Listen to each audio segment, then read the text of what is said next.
Hey guys, what's up? We are up, we are live and waiting for alphasquid versus Ignithas.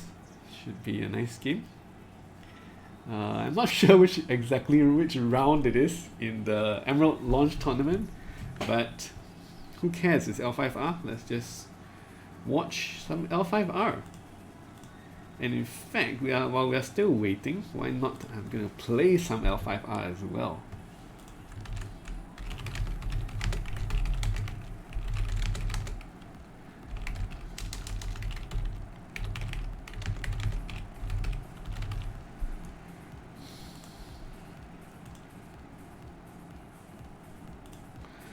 Alright. I don't usually play Crane. I think it's one of my least played clans. But I just made a Crane deck, so let's just play it. Taking a lot of... I'm basing it off Jinsito's list on Emerald DB that were published. Just making my own adjustments. Like Keeper Initiate over Imperial Storehouse, stuff like that.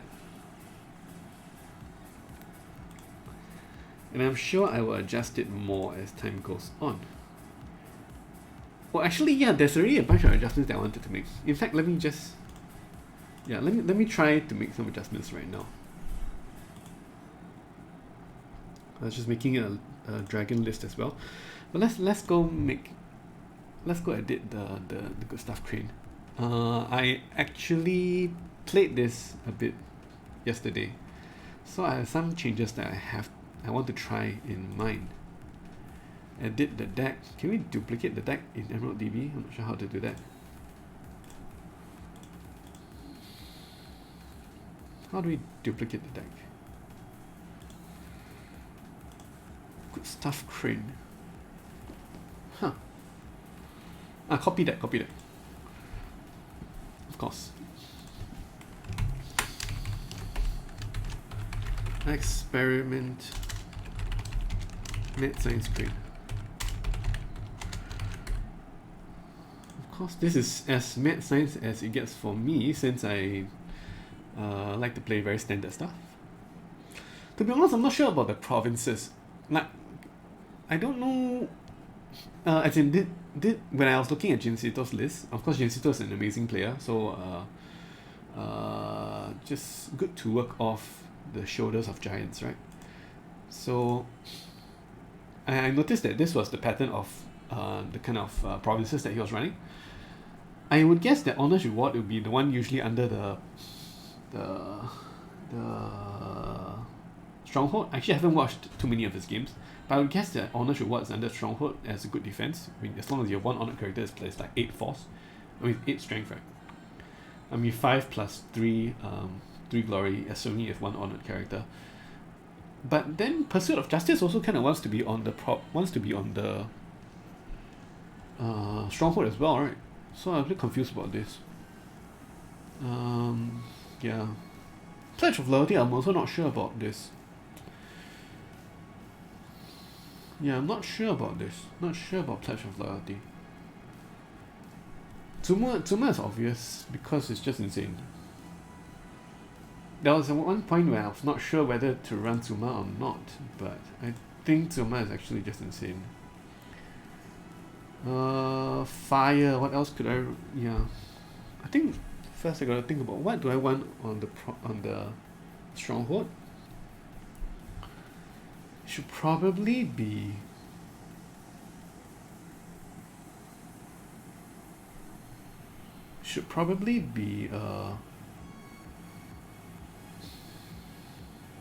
Honor's Reward, I think that is fine for a Stronghold. There's another option actually, which I was thinking of, which is to not play any characters above 3 cost. So two good things that does is allows you to play Midnight Revels. So you almost always hit them. As long as they have a 3 cost or more, you hit them. Number 2, it allows you to get Insane Elegance and Grace for 2 3-cost characters. Yeah, so that's something I was considering as well. Because yes, Hotaru is pretty insane, but very often you just need a couple of characters to carry attachments and then you just win. Yeah. Let's see. So anyway, this is the mad science list, so let's just try something different. Let's try something different. Let's try...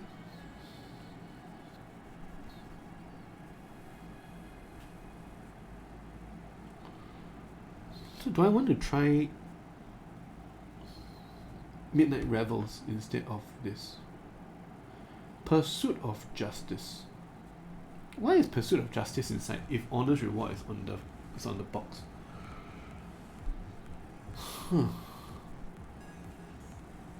I guess one good thing about Pursuit of Justice is it hedges against the opponent's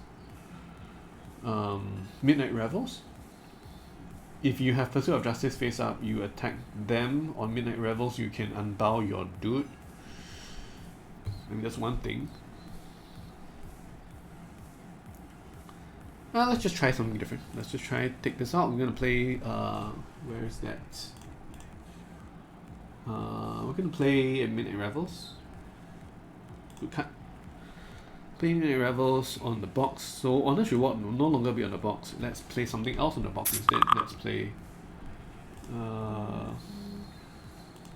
okay, let's play, no, sorry, we're playing Midnight Revels on the box, so let's play something else on the roll. For fire, it would be... We have brush fires, which is interesting. We have meditations, which is interesting. I think these two are the interesting ones.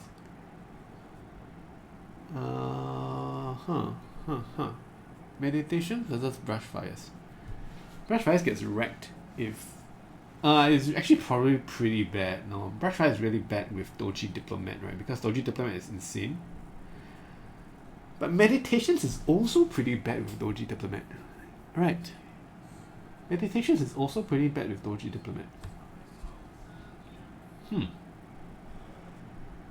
Right, because Meditations is honestly best when it's face down. So when they attack into it and then they with their dude and then you nut them for a void ring, like a free void ring effect. So maybe Meditations is not it. Into the Forbidden City is reasonable. Into the Forbidden City is reasonable. Lustrous Forge, probably not so reasonable.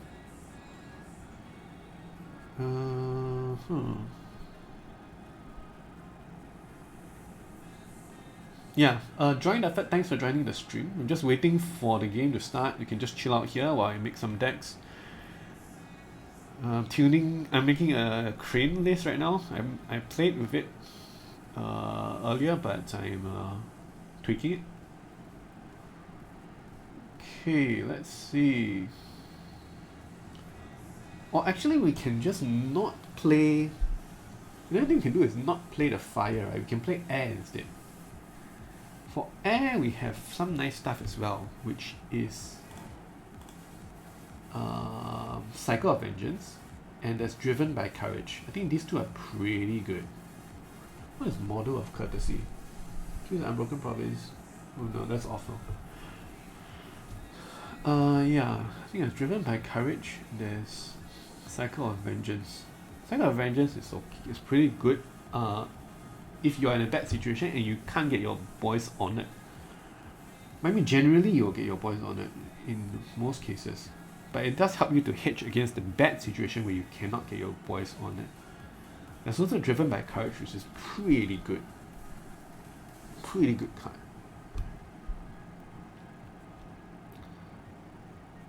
Hey, Rizzo Aken?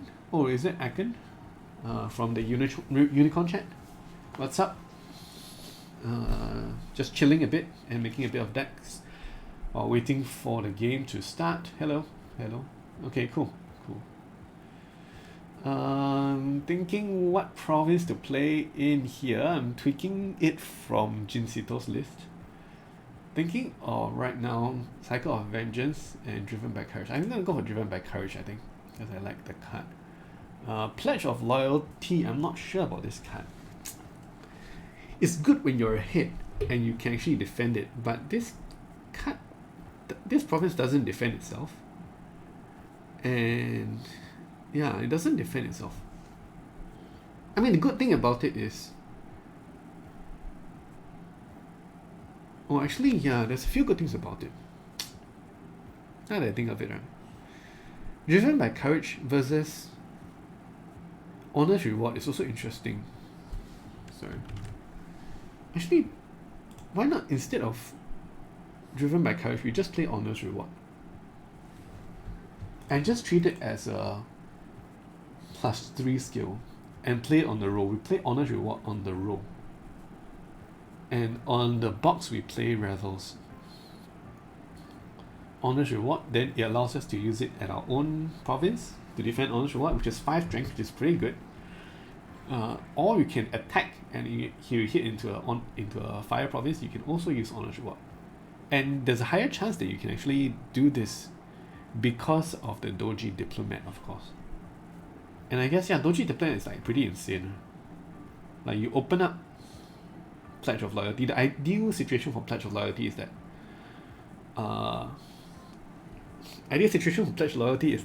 you open it up early, right? When you play an early Diplomat, and then they have too many provinces to attack. They have Zuma to attack, they have Pledge of Loyalty to attack. Maybe you even open up Honor's Reward, right? So they don't know what, they have too many options to attack. But they can't kill all of them. Yeah, +3 is better than +2. 3 is more than 2, that's important. Yeah, that's right. But Driven is better in the bad situations, right? So it's more consistent. Helps to hedge against the bad situations. Still waiting for alphasquid versus Ignithas, so I just chill a bit more. I think he'll message me on Discord when it happens. Let me know if the music is too soft or too loud. I mean, too soft is still fine, but too loud is no good. Honor's Reward, blah blah. Pilgrimage, I think is good. Yeah, Pledge of Loyalty, I think is okay, right? As Pilgrimage, there's also another option, which is Weight of Duty. Weight of Duty is also insane. Actually, I'm not sure how insane. Very soft, yeah, that's just fine. Like it, maybe increase it a little bit. Okay, maybe that's okay. Yeah, Pilgrimage and Weight of Duty. Weight of Duty has that effect of same thing, right? You can get a bonus if you reveal it with Diplomat. But if you don't reveal it with Diplomat, I think Pilgrimage in general is better when it's face down. Weight of Duty is better when it's face up.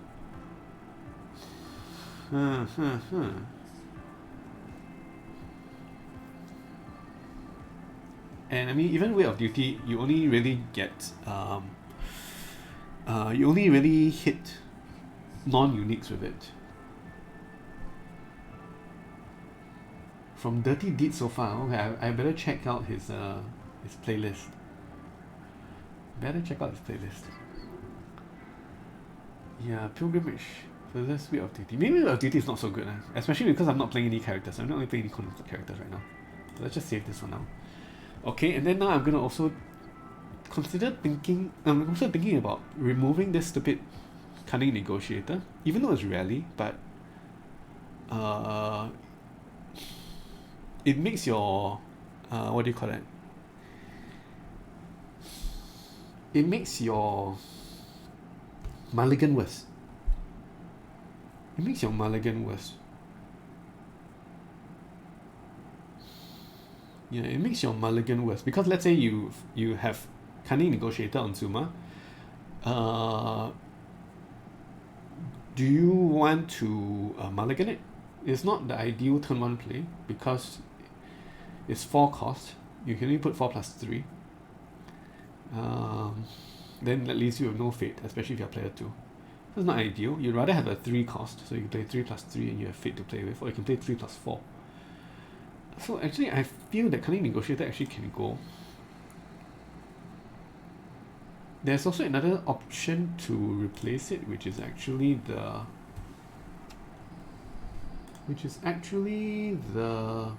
Season of War. Season of War lets you find Keeper Initiate, it lets you find Tea House, it lets you find Dojo, lets you clear their provinces. Maybe I'll try Season of War, I'm not sure though. But I mean, if you flip Season of War, if you mulligan, if you have Season of War on your first flip, right, on Zuma, then it's actually significantly worse than the other dude just now, the 4-cost dude just now. Right. Okay, anyway, whatever. We're gonna go for Season of War, let's just try. Okay. Actually, I'm not sure about Season of War. And also, of course, Season of War, although rally is like free, but there's also the small chance where you rally into a rally card, and both of the rally cards you actually don't really want them. And that's kind of crappy as well. Let's just try to Season of War, see how it goes. Yeah, so I'm thinking of actually cutting Brash Samurai.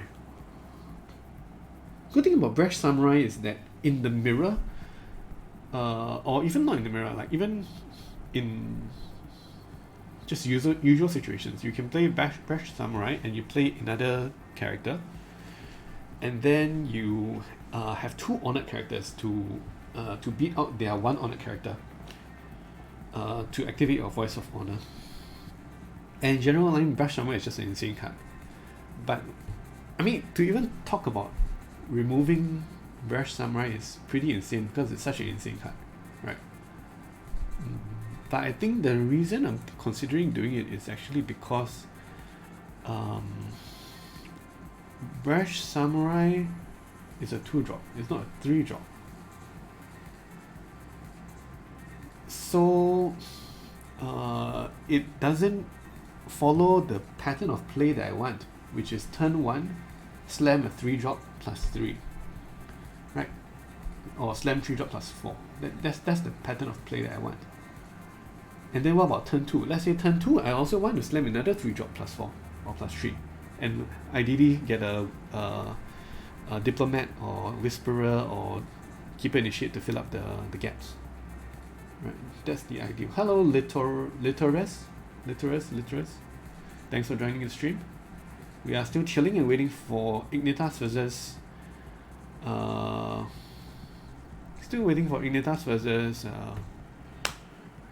alphasquid. So just be tuning a deck for now. Kuzunobu is actually insane versus some decks. Actually insane also particularly versus Unicorn. Yep, yo.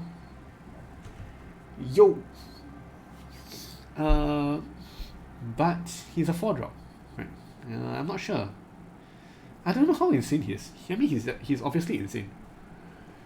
He removes the possibility for all stuff like the HMT trigger. It removes possibility for Spoils of War.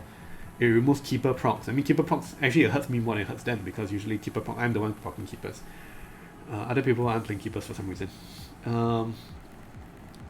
It hurts tons of things from Unicorn.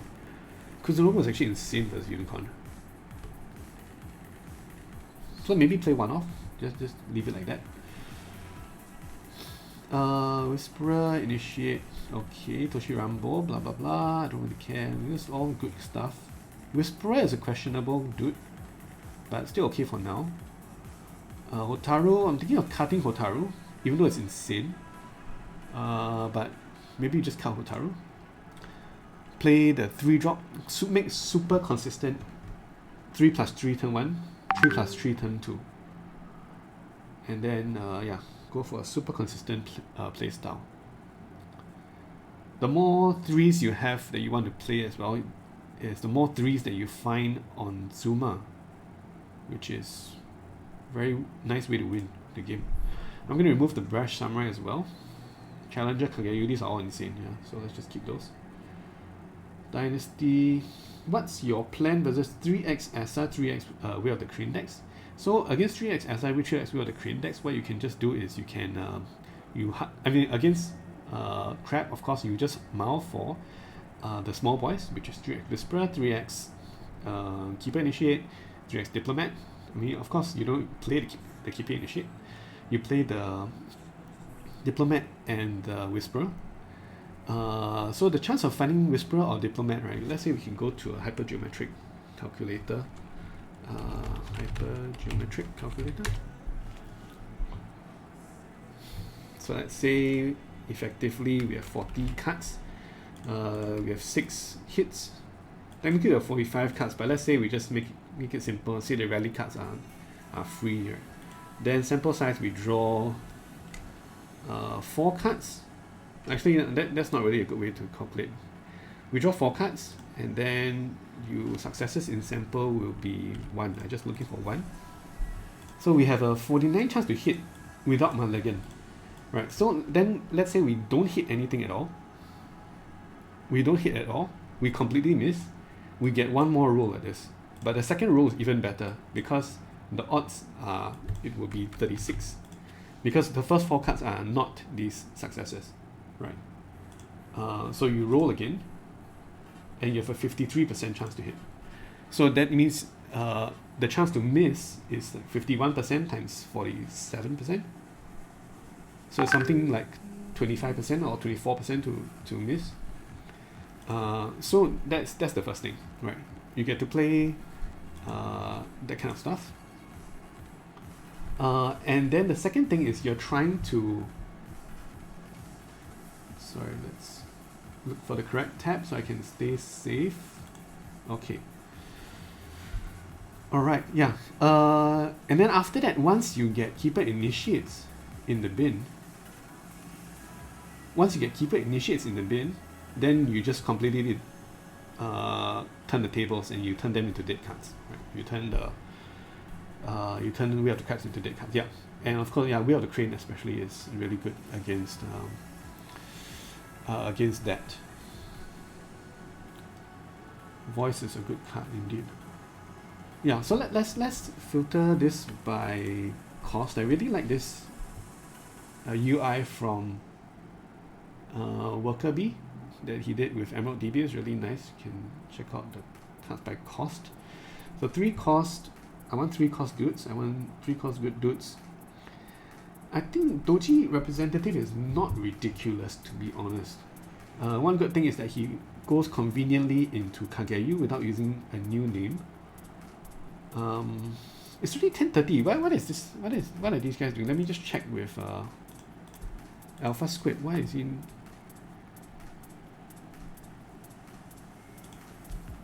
Who's the other guy? Ignithas.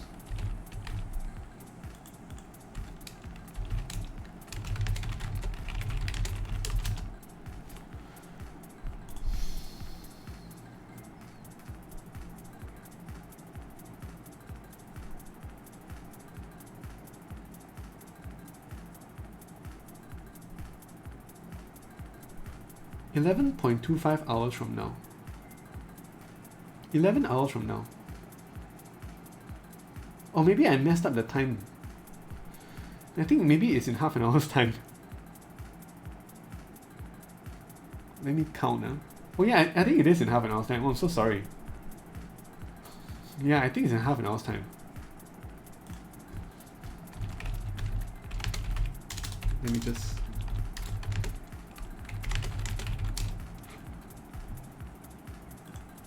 Yeah, I think it's in half an hour's time.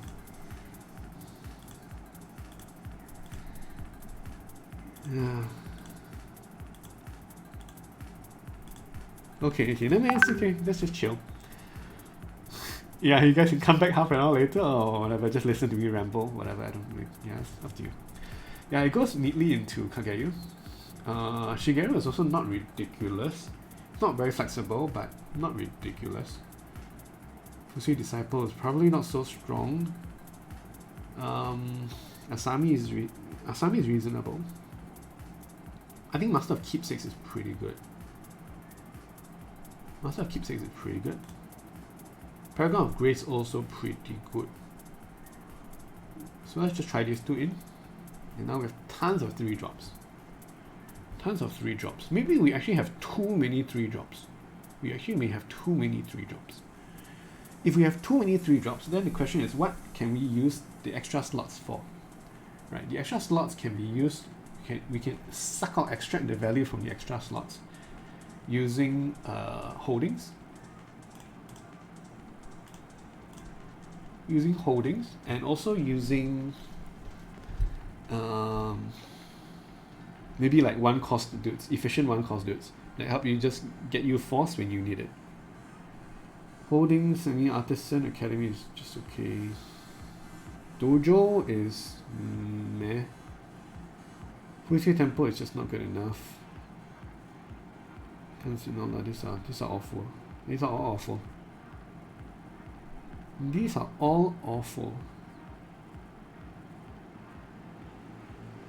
I think Artisan Academy is the only one which is reasonable. But it has anti-synergy with Masterpiece Painter. Since if you find one and then you miss, then the other one becomes blank. So maybe we just pass on that. Then we can see what low-cost dudes there are, which helps hedge us against. There's taxes as well, crippling taxes, right? What is agreeable arrangement? No, this is awful. Discard each card in the province is pretty good as well. Yeah, it is pretty good. It is pretty good.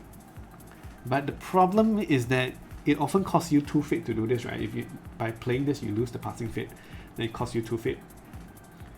It's so painful, right? How often does it cost you 2 fate? Maybe like half the time. It costs you like 2 fate. So on average, expected cost is like 1 fate to kill cards in the province. Huh.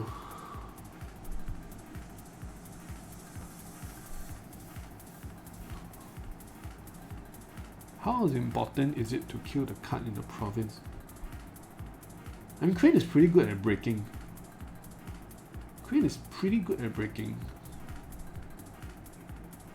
Not sure about crippling taxes. Well, we can play one of them and see whether we like it. Okay, then we will also look at the characters. You can look at the small characters. If you only play if you have to, like Mitsu on a holding, yep. Cycle of Rebirth is more flexible, yep. Yeah, you only play if you have to, correct. Yeah. So this question is, how often is it useful, and when is useful? Is it worth paying the expected 2 fate for the effect, right? Yeah. Is it worth the expected 2 fate for the effect? Okay, let's look at the other option, which is playing some small boys together with it. Or the other option is also, again, we can just play 3 of the Doji Hotaru, which is just insane, just an insane card anyway. Right, Doji Hotaru. Artisan is okay. Calendar Delegate is okay. Not fantastic, but it's okay. Chancellor's 8 is not awful. Chancellor's 8 is not awful. Graceful Guardian. Soloist. Pupil. Each player draws 2 cards fewer. We draw 1 card each. Then this always makes all the bits 1, right? Then is that good for Crane or bad for Crane? It's bad for the player with the better deck, right? And if assuming that, I mean that's the first thing. Assuming that I have a better deck than the other guy, I have better cards on average. And then if we both draw more cards, then I get more value from drawing more better cards. But of course, that's a very hubris way to think about it, because if you're talking about, that's only if you're against weaker players, right? If you're playing against evenly matched players or stronger players, then your cards will be as good as theirs. Then the question is, are the Crane cards better if you have less cards or if you have more cards? Well, you have more cards, then Daidoji Iron Warrior does more stuff. So that's a negative for Pupil. If you have less cards, Kagyu, the card draw from Kagyu is more pronounced because drawing 3 cards from each player has only 4 cards is much bigger than when each player has 9 cards and you draw 3 cards. Yeah. Of course, there's just Kagyu never draws 3 cards, and rarely ever. What else?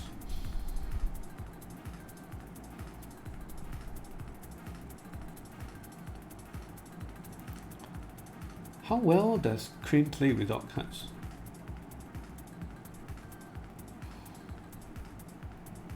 I think it plays okay without cards. A lot of the 3-drops actually have. Yeah, it's a weird card. And again, it's not a courtier. Yeah, it's not a courtier, which is unfortunate.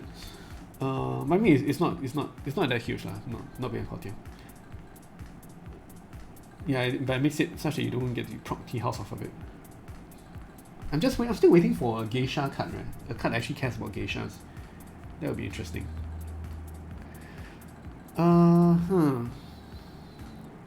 Usually Crane Coffee are pretty cheap, yeah. Okay. Yeah, actually, to be honest, when I'm looking at this, right, I'm actually more leaning towards. Actually, I don't mind Asahina Artisan, which is a fine card. And I don't mind Doji Hotaru, which is a strong card. Yeah. So I just played Doji Hotaru. Which is what was originally in the deck. So let's just play it back. There's the other option of playing Kuwanan and also Yoshi, which are comparable. I mean, Crane has no shortage of good 5 costers, right? Even this Yoshi is pretty reasonable. Pretty reasonable.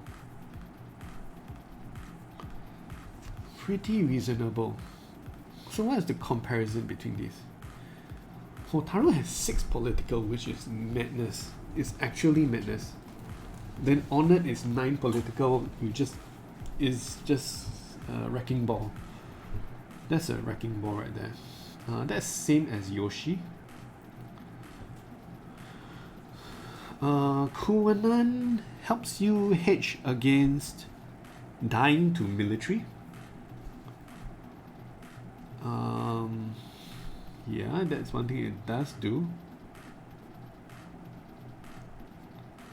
But what is the role of this 5-drop that I'm playing? I'm not playing this 5-drop on turn 1. I'm not going to play this 5-drop on turn 1. I mean, okay, what if the 5-drop appears on Zuma? How likely is it that I play this 5-drop on Zuma? Right. Then it'll be 5 plus 2. 5 plus 2. If I get voided out in the turn 1, then it dies the next turn. At the end of the next turn. It's kind of questionable. Unless you get the small chance to hit the duplicate. Right. So it's kind of questionable, I think, to play 5 plus 2. Yeah. And also you can get voided out and next turn you get water conflict, watering to bow it. That's awful. So I'm not playing this on turn 1. I'm not playing these guys on turn 1. Right. These guys are when I stabilize and then I want a finisher. I want a finisher to close out the game to increase my winning chances from 75% to 100%. So in that case, which card is the best? I mean, this Hotaru is just awful. This one is pretty good. It's just strong and it's good, right? Double ring is super powerful. You get double void, so easy to close out the game. You get double earth, so easy to close out the game. And of course now with all these things being buffed as well, so that they actually work on defense now. So actually it's really strong. Kuwanan, how well does it close out the game? How well does it close out the game? If you have favor Yoshi, it's nothing. Exactly, yeah. If you have favor Yoshi, right, once you proc it, right, you almost never lose. It's pretty much 99% win. Or like, yeah, 90, 98%, 95% at least. Yeah, that's why I was thinking that Yoshi is actually insane. But Yoshi has a slight negative synergy with Iron Warrior. But I think by the time that you're actually proccing Yoshi, right, you don't really care about Iron Warrior anymore. Because Iron Warrior is more of turn 1, turn 2 kind of thing.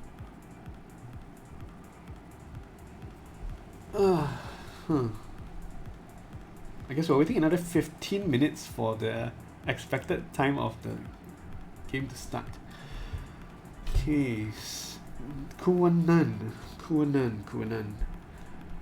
Military is not so good as political in closing out the game because there's a lot of military buffs and there's a lot more military stuff than political stuff. 9 political is much better at closing out the game than Kuwanan.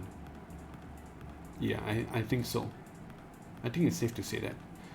How about this one? This one is like not really where we want to be.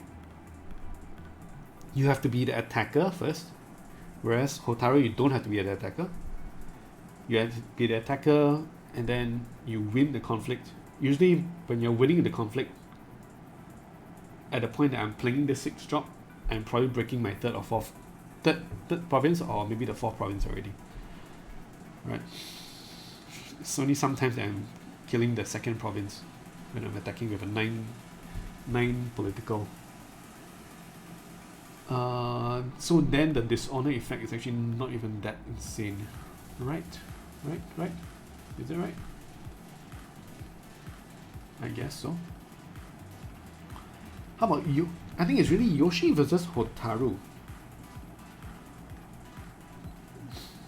It's a bridge enabler. Yes, it's a bridge enabler, but again, like, so what's the yeah, I'm also only running one bridge. My bridge is not the most consistent card. It's one of the most powerful cards in Crane, but it's not the most consistent card. I'd rather play the 3rd copy of Elegance and Grace actually. And it's also another reason I'm thinking of playing cheaper characters. Also thinking of playing no Hotaru and just running 3x Elegance and Grace. Spending the extra money on Elegance and Grace. Yeah, maybe let's just try that. Just not play Hotaru. Go 3x Elegance and Grace maybe. Try that. Sensei. What is Sensei? Oh, Tengu Sensei. No, I don't think Tengu Sensei is good. 4-2 is so much smaller than 3-6. And it's like not worth. Yeah, it's not that good. I mean, it's not a bad card. I mean, you compare this to the 5 drops in Unicorn. It's actually a pretty good card, but yeah, I mean, we compare to the other Crane 5 drops, right? It kind of pales in comparison. Yeah, so I don't let's just try to play. Maybe just play one.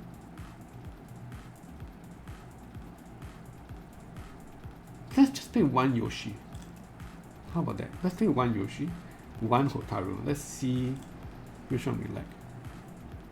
Yeah, maybe that's better. We can see what we like. So now we've cut 3 cards. The cards that I just added just now were the Master of Keepsakes and Paragon of Grace. Paragon of Grace goes directly into Kageyu because it's copier. Master of Keepsakes, however, has better stats. It's 3-3 and cannot be dishonored.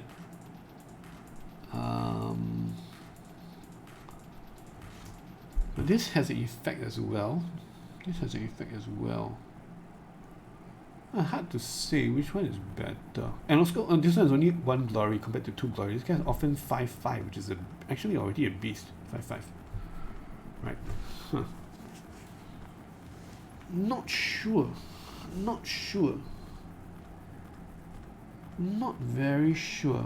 5-5. This guy's only 3-4 when honored. 3-4 is like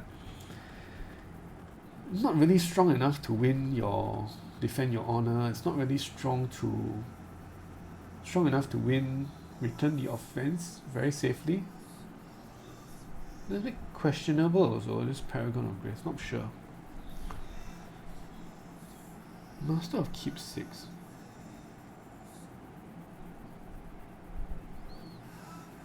another option is to cut both of these and play a third dude, which I'm thinking of Asami, Kakita Asami. I'm not sure if for those who haven't played, not sure how long you guys have played L5R, but in the past, Kakita Asami was just a staple. It was one of the strongest cards in Crane, right? It was every deck 3 off for sure, auto include. Of course, L5R has gone a long way since then, but yeah, this used to be standard back in the day. If you have enough Shugenja, is Cloud ever worth it? So how much Shugenja we have now?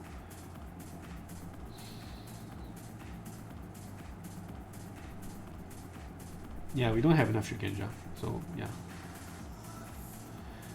If for some reason a third of my deck was Shugenja, then Cloud is something to consider. And one good thing about Cloud in Crane in particular is because we have 6 cancels. We have Defend Your Honor, 3 Defend Your Honors, which are just insane, and we have 3 Voice of Honors, which are also just insane. So these can protect the Cloud. So that's one good thing about running Cloud in Crane. But I mean, we just don't have enough Shugenja. Unfortunately, it's not even an option. Or at least maybe fortunately it's not an option, but need to think about it. Maybe what do I think about Asami over this guy?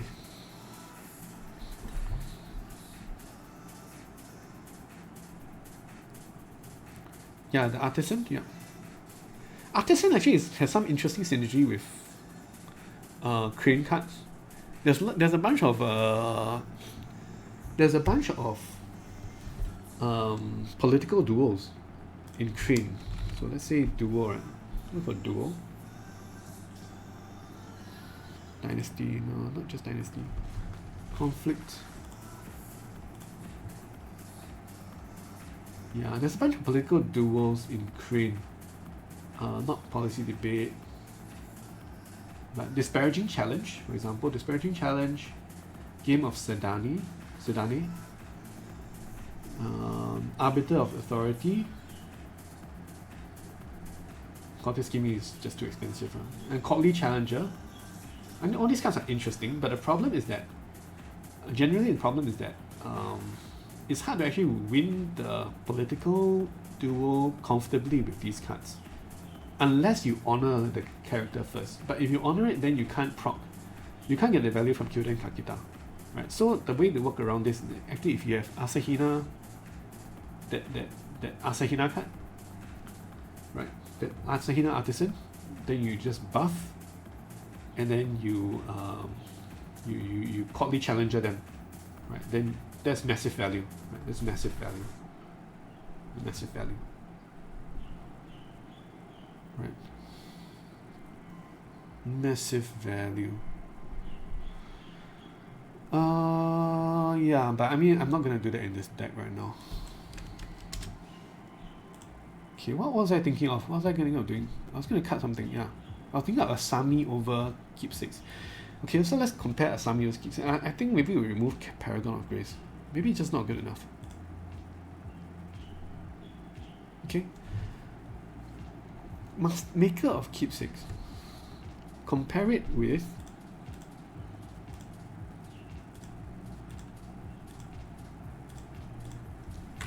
okay, it looks like alphasquid is going to start the game sometime. I don't know when. He'll ping me again. Okay, so let's go back to the 3 drop that we want to play. There's still Doji Representative, which is actually quite interesting. It's honestly quite interesting. If you play this onto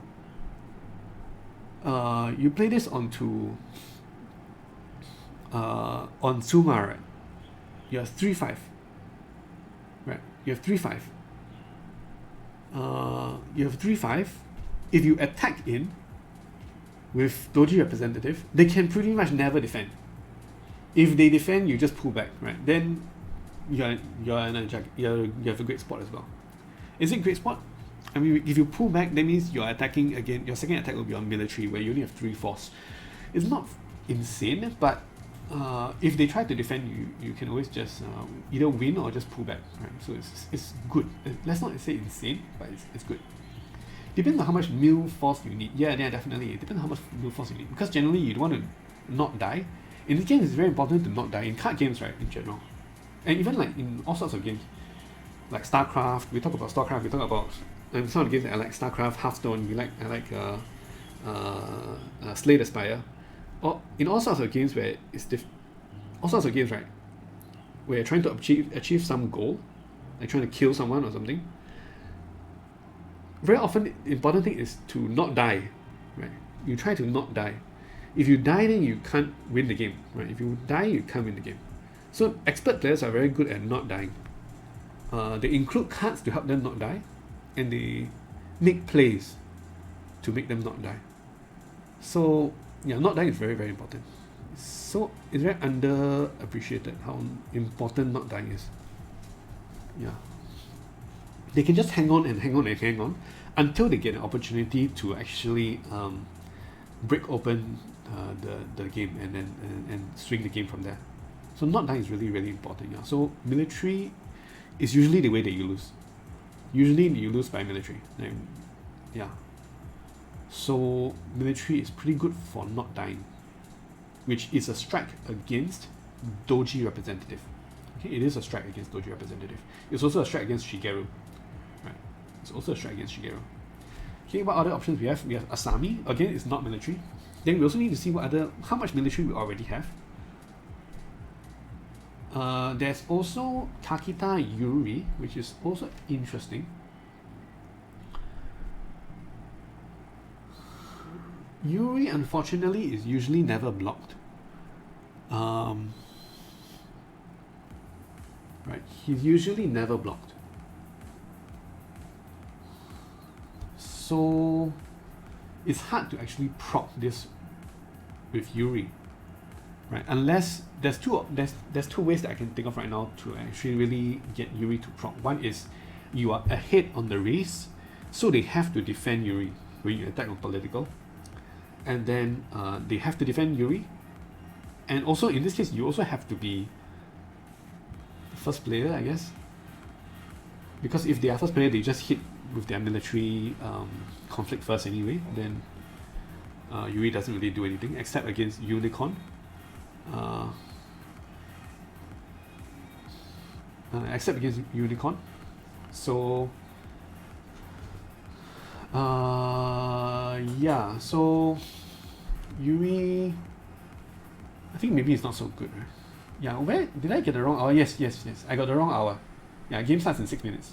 Supposedly starts in 6 minutes, but alphasquid says he may still delay it a bit more. Let me just check Jigoku. Yep, looks like nothing is on yet. Jigoku.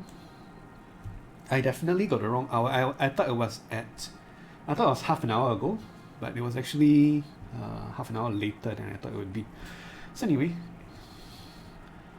okay, so let's say we don't take Yuri, we don't take Ryoku. Yeah, okay, let's look at how much military we have already. So we have Iron Warrior, we have Challenger,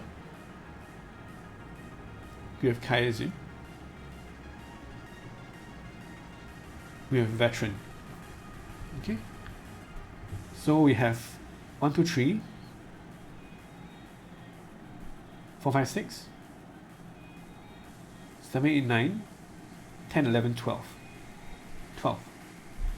Kageyu Honor is also 4, it's okay, but it's not fantastic. I mean, Iron Warrior is also not huge, but it's okay. 4 and Honor is okay. Right.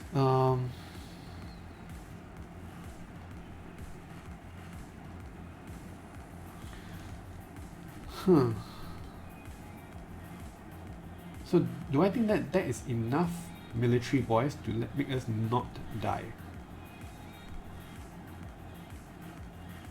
I think it's good to also have a balance, right? You also want to have a balance of military and political.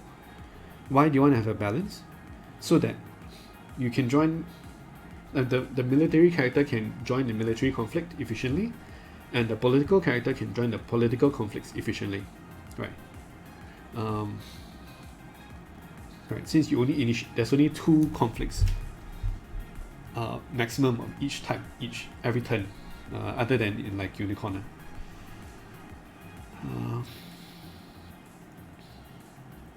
So it's good to have a balance. How much political do we have? And political is also skewed because we have like Whisperer to help. We don't have that much political, to be honest. But I mean, it's okay, it's fine enough.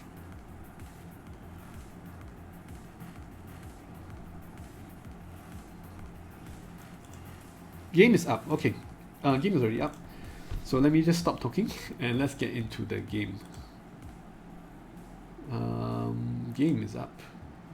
Watch. Let me advertise again into the Discord.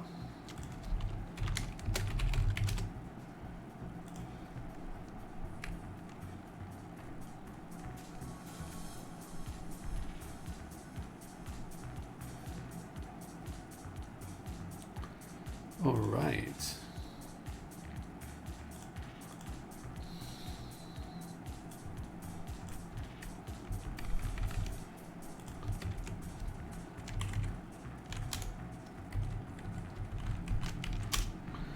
Okay, I think it's enough advertising.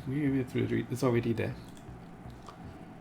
Okay, now we're just waiting for Ignithas to join the game. K. Kuri has joined the game as a spectator. I believe alphasquid is a crane. Interesting, since we just were building our crane deck. Let's just save this thing for now. Maker of keepsakes. I'm still not sure how strong this is.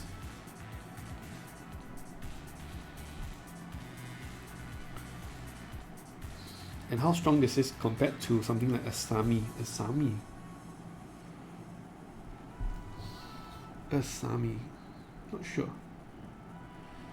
Not sure. I mean, Asami always gets value, but Asami has to join political. That's the problem, right? She's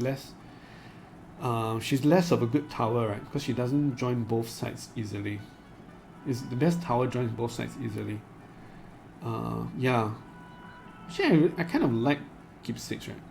Keepsake also, when you have balance on both stats, is better for your return your offense as well. Yeah, it's better for your return your offense. Have you considered Mia Mystics? It's not a 3-drop. Yeah, Mia Mystic is okay, but I think we already have 3 Let Goes and 3 Steam Tea House, so I think it's okay. I think it's fine to not play Mystics here. Ignithas is here, so let's join. Let's get started. I'm ready. This is the Graceful and Elegant Crane Clans, piloted by alphasquid, against the Mysterious and Powerful Phoenix Clan, piloted by Ignithas. And this is the Emerald Legacy launch event. Let's get started. Alright. We're seeing already something different. It's the Shizuka Toshi. Apologies if I can't see the card text and names very well, because my chat is overlaying the part of where your card gets magnified. Okay, because I only have one monitor, so I have to deal with that. Why can't we see this? Why can't we see this? Yeah, that's fine. Okay. Yeah, we see she's got Toshi, so it's not Kyugen character, so it's interesting. Keepsake seems solid. Yeah, I also think Keepsake seems solid. Yeah, you play your new name on it, and then it also turns conveniently into a Kagayu as well. Seems good. Seems good. I mean, you also not even that. Just now you were talking about, right, Mark of Shame, right? Keepsakes completely hedges against Mark of Shame, right? So if you're against Scorp, right, you can just play Keepsakes. Don't even, yeah, just happy if you're Keepsake. Right. So it's like, it's good to have characters who are good against different clans, right? So yes, in certain situations you can... Oh wait, Ignithas joined the game as a spectator, so obviously that's not what we want to do. Little bit of a boo-boo right there. They need to create the game again. Obviously, Ignithas should not join the game as a spectator. Please recreate. Yes, so we saw Shizuka Toshi. Shizuka Toshi is an interesting choice. One good thing about Shizuka Toshi is that the strongest thing you can do with Shizuka Toshi generally is on the early turns. You can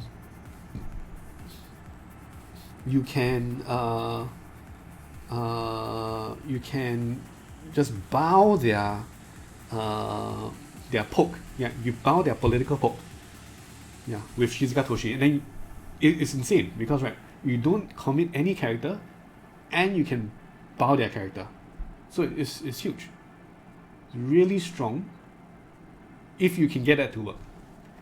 When the times when it's not good is when your opponent has the favor, and then when they have favor, then what they do is to just get political favor. Even if you bow them, they are still having one political strength, so that's not so great for you. Yeah, let me quit my... Okay, let's go. Let's actually go this time. Yeah, Eric did that at Worlds when MOS was everywhere. Cool. Did not know that. Alright, we are now properly in the game. Hi, House of Light. Hey, no! Ignithas is not playing Dragon. He tricked me. He's playing... he's not playing Phoenix, he's playing the mysterious and Zen-like monks from the Dragon clan. High House of Light.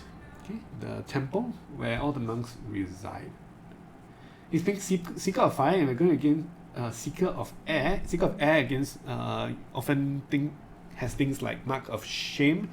It has things like more commonly it has Soul Beyond Reproach, right, which is really good. Especially if you have less honoring power, because you don't have Kyuden Kakita, so Soul Beyond Reproach, the double honor gets maybe more powerful there as well. Seeker of Fire, not sure exactly what is Seeker of Fire. I mean, water is often for Shoshi Nikie nowadays, I think. Seeker of Fire, I'm not sure. We're going to see Benevolent Host coming in, treating the dragons into their household, into their beautiful city, and inviting them to a nice conversation about politics, showing them the crane way of politics. Very, very powerful first turn, with the Benevolent Host getting the Winter Court host, so he's a very, very nice host today. alphasquid is. But although it's very powerful, it's not very persistent. FOF and Resto, right? Of course, right. Yeah, the Seeker of Fire is for Resto, which is fire only, yeah. Restoration of Balance, we have Feast of Famine as well, which is also a good card. Yes. Yes, although this is a strong opening on turn 1, but it's not very persistent because both of these are going to go away at the end of the turn. Okay. Winter God Host is probably going to break one province, but Benevolent Host probably needs a bit of help to do a break in a province. We want to see Benevolent Host going on military. Yep, we're going to see going on military. Actually, I'm not sure about this. I would maybe rather see... yeah, I think this ordering is a bit questionable.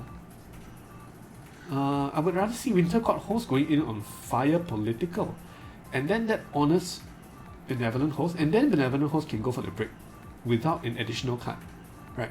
So maybe that was more efficient. Oh no, he doesn't even break.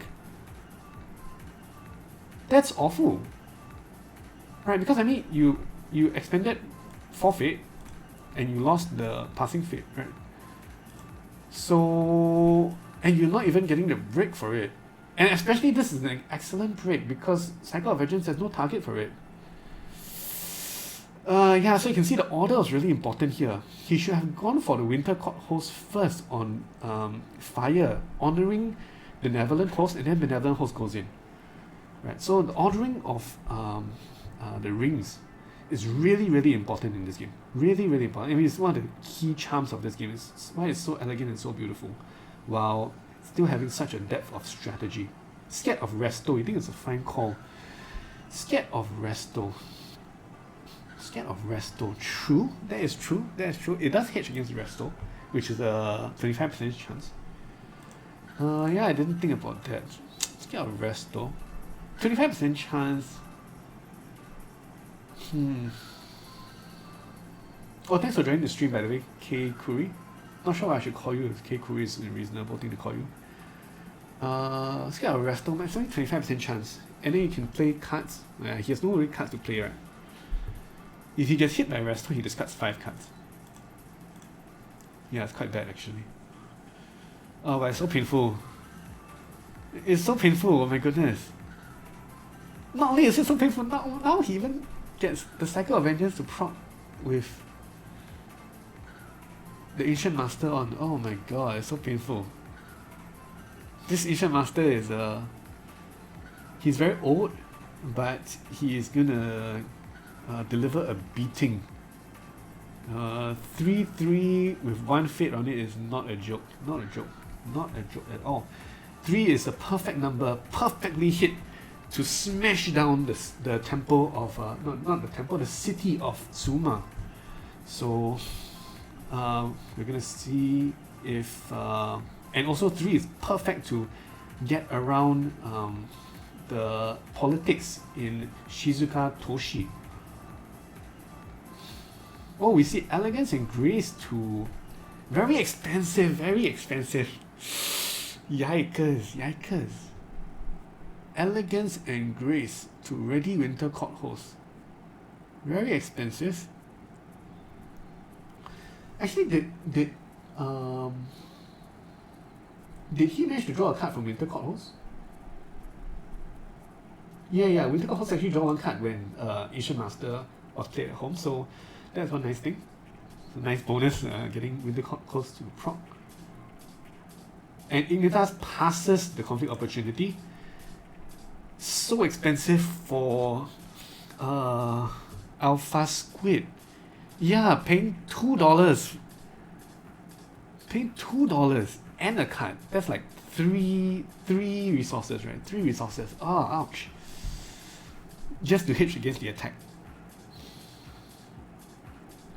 I mean, what was the value of the attack? The value of the attack was a ring. I'm not sure even what ring was even good there because fire and earth were gone. So void is meaningless there. Water was meaningless, it would be air. So even airing is not very meaningful. The main power of it would be the break on Tsuma. But I'm not even sure how powerful the Tsuma is here. I mean, Tsuma is generally a powerful card, but to spend 2 fate and a card on that just to protect Tsuma mainly wasn't very good, I think. Yeah, that wasn't very good.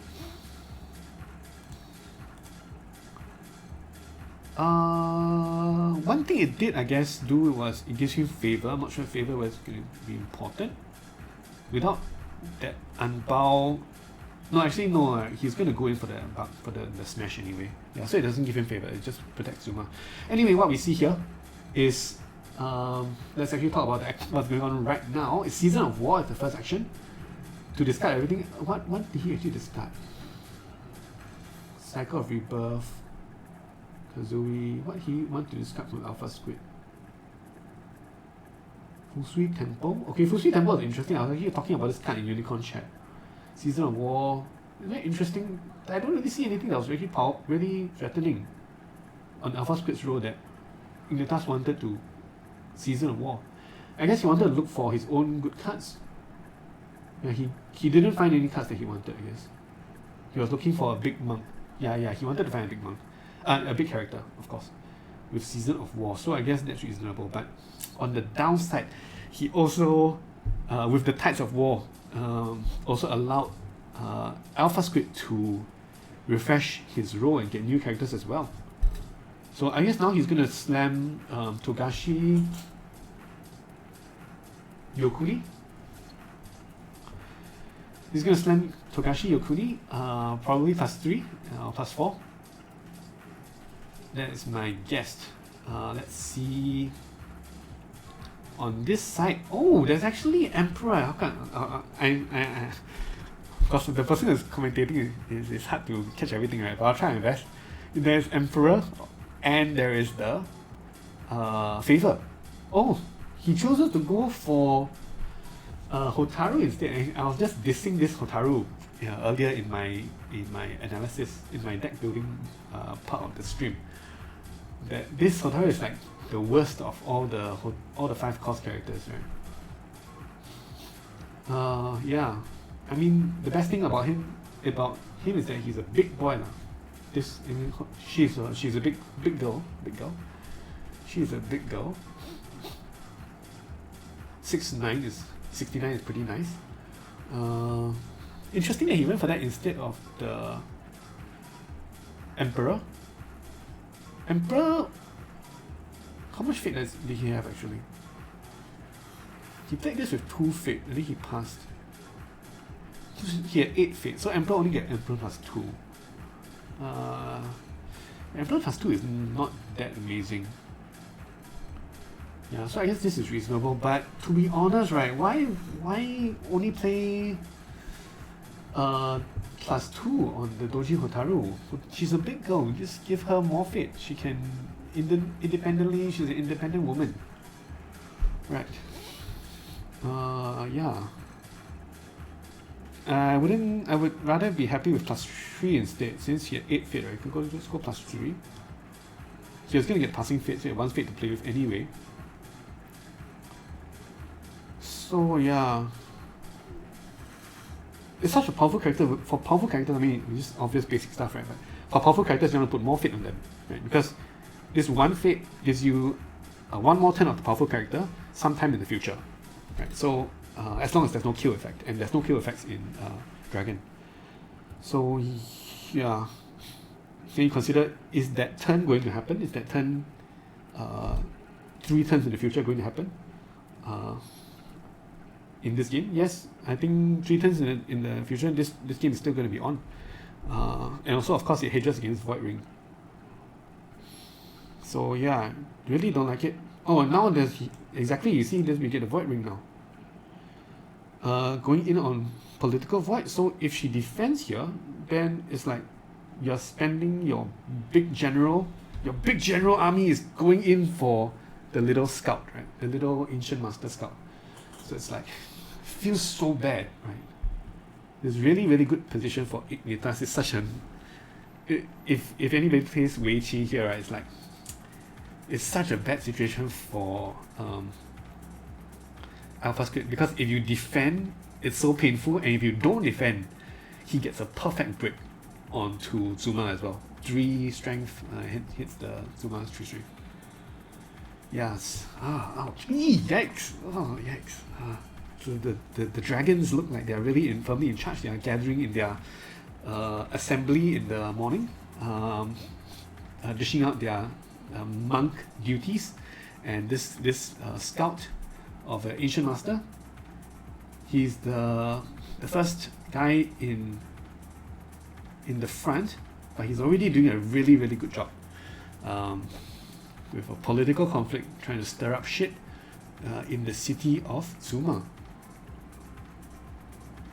There is a court games, and Ignithas passes, so that's a consolation prize for alphasquid. But make no mistake, it is only a consolation prize, because Void on...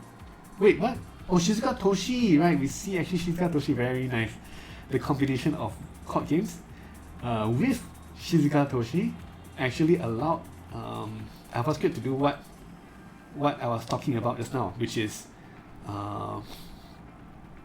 the court games, which is to defend the political poke, without committing any characters, right? Really nice. Really, really nice.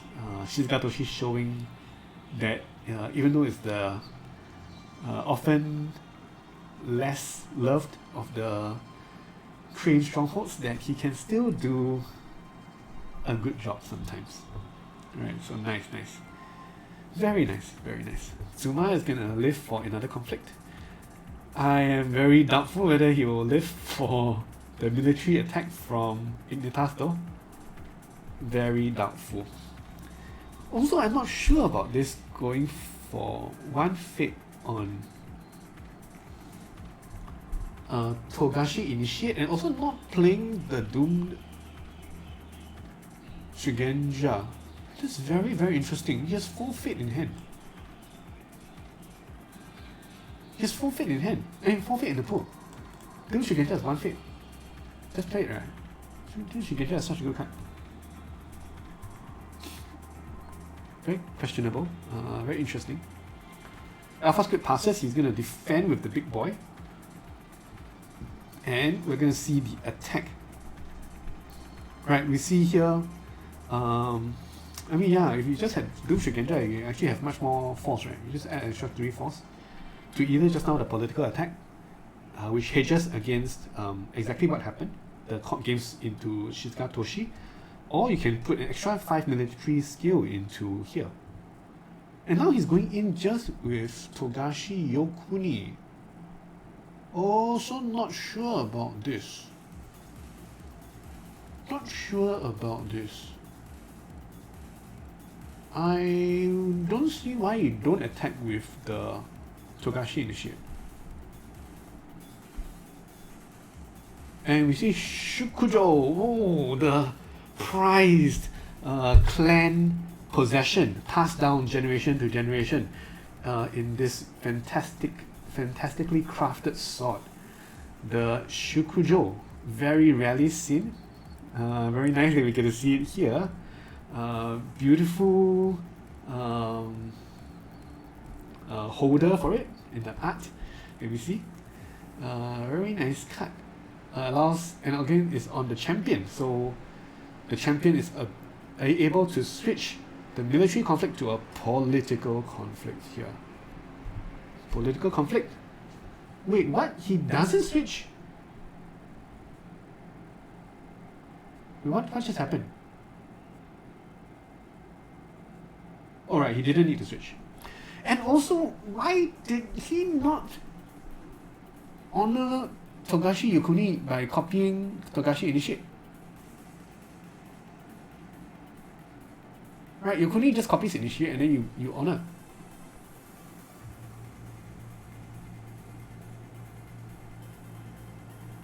Yeah. So, seems like a mistake to me. Is, yeah. I would have gone in with both actually. I would have gone in with both into Zuma. Big force, kill Zuma. Honor both of them. Just spread the fate onto the different rings and just honor both of them. Copy the Togashi Initiate ability using Togashi Yukuni. He got favor this way. If he won the conflict, he gets favor anyway. Yeah, if he won the conflict, he gets favor anyway. Yeah, so it doesn't. Yeah, the copy obviously should have happened. I would have honestly gone for both. And yeah, you should have favor. And also, it was questionable not to even go for the Doomed Shugenja, right? That's questionable play. Here we see Togashi Mitsu, the monk, fire-breathing monk. Togashi Mitsu, fire-breathing monk with green pants. Green pants. He wasn't going to win. If he honors both, he would have 8 plus 3, 11 fate. 11 strength versus 12 strength. Yeah, so technically he wasn't winning. But of course he didn't know there was Shukujo, right? He didn't know that there's Shukujo. And without the Shukujo on board, we can expect that he's winning. He'll be 11 strength versus 8. Yeah, without seeing whatever cards in hand, right? Both were equal on cards, I think. So I think it's questionable. Here, again, we see maybe an underfating. Togashi Mitsu only +2. Of course, with High House of Light in the Monk Temple, you can kind of have less fate on your characters because the High House of Light lets you put fate on your characters later on to save them. But it's also okay to fade them. Yeah, it's okay. So it allows you more flexibility with the high house of light later on. Okay, so we see more interesting characters. That's the good thing about playing it. That's the thing about seeing these tip top tables, right? It's not the top tables, right? That's the interesting thing, that we get to see all these interesting characters that we don't normally see.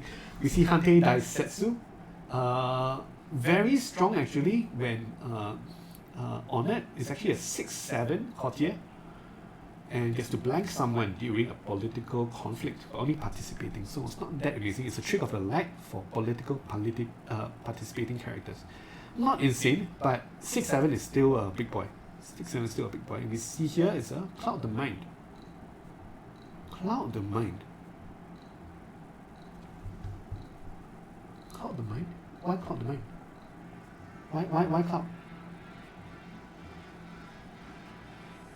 I mean, for one, Doji Hotaru only has one fate on her, so she's going away in 1 or 2 turns time. So, what is so like Cloud the Mind doesn't really get a lot of value from that, and also number 2, the ability, the text isn't really very dangerous. Just gaining some honor, and he's not really close to honoring out at all. So I find it very questionable. Although it is true that it's Dragon, and Dragon wants to spam cards, right? So maybe he spams like 6 cards in a turn, that's 6 honor. Maybe it's more than I'm giving it credit for.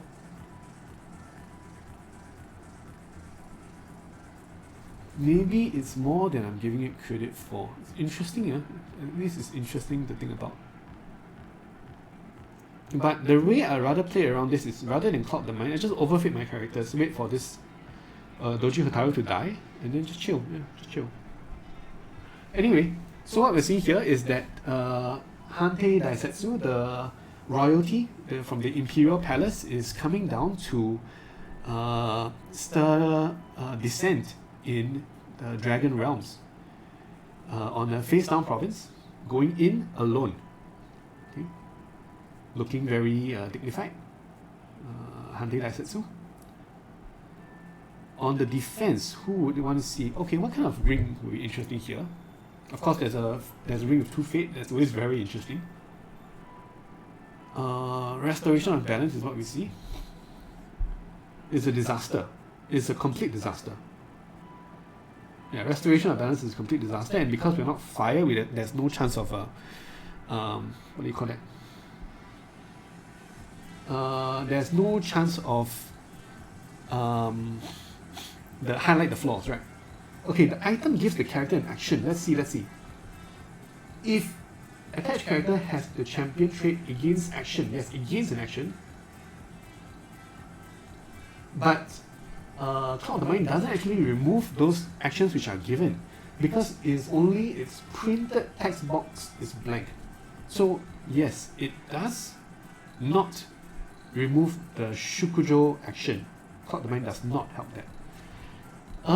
We see disparaging challenge, very interesting. And to bring in one of the monks to say, hey, your mother is a big whale, but the Imperial Emperor comes in and say, you are not allowed to say such mean things, so do not do a disparaging challenge on the monks.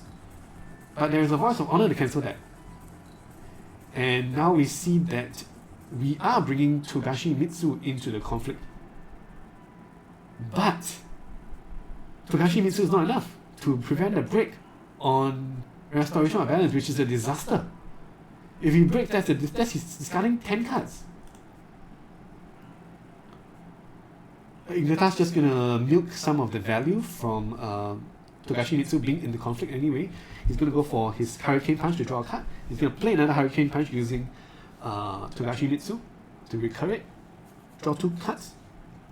I mean, net he's drawing 1 card because he's able to use Togashi Mitsu's ability, right? Because the Hurricane Punch would always draw a card anyway, right? But this is just overall a disaster, complete disaster for alphasquid. is a complete disaster. Discarding. Oh, this discarding. Oh my goodness! We see try again tomorrow, another card that we don't see too often, but it's actually quite a reasonable card. Try again tomorrow. I think I'll take a lot more when it was first released. Because of course the power level was lower then. But try again tomorrow, right? Yeah. He's gonna say, I'm honored that you would come to engage in political discourse with me, but I was looking for something else, so maybe I will come again another day. And he's able to retreat and not break restoration of balance, a gigantic development in this match. So now I think the match is still somewhat even, although I think the board is actually better for Dragon. The board is better for Dragon, I think, because you see there's 2 Fate here and 2 Fate here, whereas there's only 1 Fate here and 2 Fate here. Right? So the board itself is kind of even, but the persistence of the board going into the future is actually better for Dragon. Not just 2 Fate, 2 Fate. Also, you have to remember there's High House of Light. So the longer this game goes on, we have to see that alphasquid is going to suffer more and more. Of course, a big development would be if Doji Hotaru manages to search within and find the duplicate copy to extend her life. That of course would be a huge development to extend her life, to continue the future turns in a stronger way here.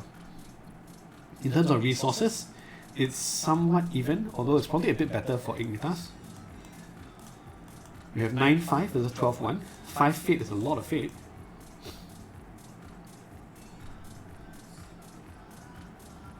Ignithas plays a Pathfinder's Blade here.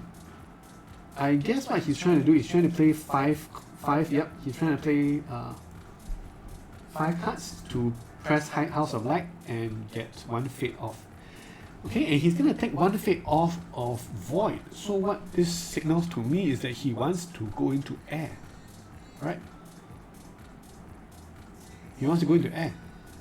Right, if not, then he'd rather take the air, right? He'd rather take the 1 Fate from air. Right, he'd rather take the 1 Fate from air and then go into fire or Void. Right. Void is gigantic, right? If he can resolve Void, you just kill off Hotaru. End of turn. Next turn, you're in such a dominating position. But he's going to go in for the greedy option. He's going to go in for the maximum Fate income, I guess, which is taking from the Void or Fire, 1 Fate there, and then get 2 Fate from air. But I would have preferred to see taking 1 Fate from air and then going in with a more impactful ring, either Fire or Void. I would have liked Void, considering that he's already gone for the Cloud the Mind. Actually, I'm not sure about that 100% as well, right? Since there is Shukujo. Shukujo really is so rarely that we see it, but actually it can be a trump card. Because let's say you buff with your military punches and everything, but then she just switches it into a political a battle of words, battle of wits instead of a battle of muscles. Oh, but we actually see a covert, right? Of course there's a covert, yeah, there's a covert. And right now what we see is that Hotaru cannot join this conflict. And we haven't seen the splash, so we're also not sure whether that she can join the conflict. Of course, there's always boat, the Ayubune pilot, which can bring her by boat, by river, to the conflict itself.